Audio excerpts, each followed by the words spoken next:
Another very great aberration which is there in the broadcasting space has been the distribution monopolies, which unfortunately are a reality of life in many parts of India. There is a saying that if content is king in broadcasting, distribution is God. And unfortunately, the gods of distribution, in most cases, also very powerful political players in their respective states, were effectively able to create a stranglehold, whereby television channels which were inimical to their interests, or even Prasar Bharati, the public broadcaster, were repeatedly blacked out, at times because of commercial considerations, at times because of considerations which were far from noble. And therefore, we made a reference to the Telecom Regulatory Authority of India that these monopolies in the distribution space need to be broken down. We are very happy to report that TRAI came back with comprehensive recommendations, and as we speak, an interministerial committee is in the process of considering those recommendations, and I think we will be able to put in place a regime whereby no single entity would have monopoly over broadcasting in any state of India.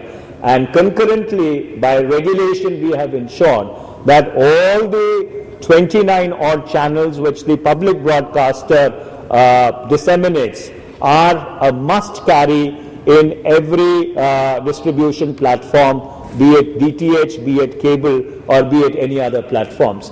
The short point that I was trying to make is that our effort in the ministry over the past 14 months has been to try and put a very stable, a very transparent, a very predictable regulatory regime in place, which would provide a level playing field to all the different entities. And as we speak, talking about distribution, you must have read in the papers today that one or two odd television channels which were reporting content which unfortunately was not to the liking of certain players in the political arena have been ostensibly blacked out. And that is why I think it becomes very important for all stakeholders, especially the public broadcaster and people who have a stake in public broadcasting in India, to see that we have a regime in place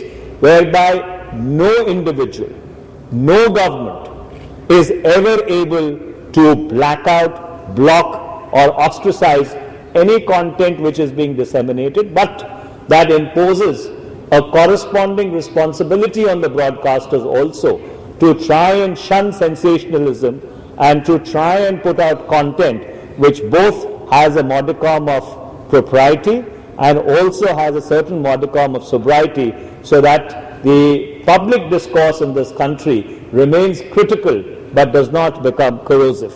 I could not agree with what Mr. Sarkar had said more when he talked about the entire FM paradigm. If there has been one big success in this country over the past 2 decades, it has been the whole telecom revolution. As we speak, there are about 90 crore or 900 million mobile telephones in this country. And not only has this technology proliferated, or not only has mobile telephony proliferated to the last man at the last row, but it has done so at the cheapest call rates anywhere in the world. And therefore, it is extremely imperative for all of us and the public broadcaster to ensure that we leverage this frequency modulation paradigm which is available to us, and ensure that the radio space is broadened, the radio space is made far more expansive, and our transmission is able to reach out to each and every person who has a mobile phone which has the capacity to be able to receive a frequency modulated transmission. I know Mr. Sarkar has been pushing us extremely hard, and to some extent we have come up short in not being able to keep pace with the urgency which Prasar Bharati has been exhibiting in this particular arena.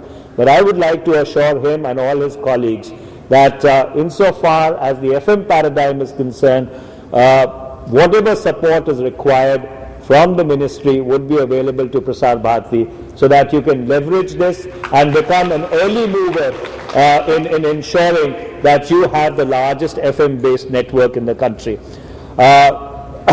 Mr. Julka spoke about community radio. I think that is another area which has enormous potential. In some parts of the country, community radio has taken off. Not only has it become an incubator for local culture, local folk music, but more importantly for disseminating local information. After the unfortunate happenings in Uttarakhand early last year in summer, in fact, we have been approached by the Uttarakhand government to see if we can put community radios in place, because when that unfortunate event took place, when the deluge happened, the only source of information which was available to a lot of people who were marooned in the hills and in inaccessible places was the AIR network and what All India Radio was broadcasting in terms of information. So therefore, community radio is also another sunrise area that we are looking at, and we are trying to push it as aggressively as possible. Mr. Sarkar was mentioning to me that perhaps it would be a good idea to allow the armed forces to have community radio stations in each of their cantonments. You know, if at all the armed forces do come forward and they feel that they would require community radios in their cantonments or to cater to their specific needs, we would be more than happy to facilitate that process, because I think it would only add to the diversity and the plurality of content. So to sum up, in the last 2 decades, there has been this exponential march of technology. And one of the greatest arts of survival is to try and keep in step with the changes in technology which have taken place.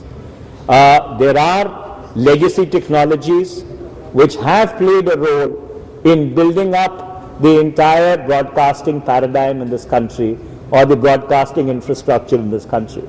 But everything, does come with a certain time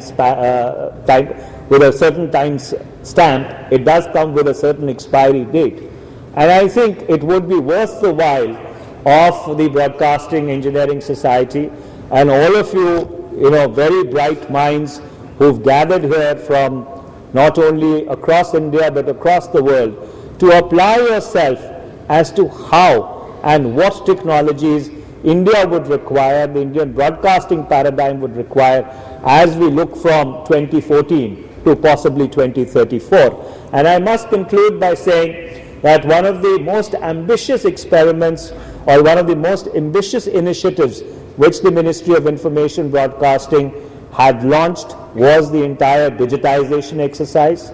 Despite a lot of naysayers, we went through phase 1 and phase 2 of digitization. Of course, it did create a little bit of turbulence, did create tumult, and obviously, certain stakeholders were unsettled.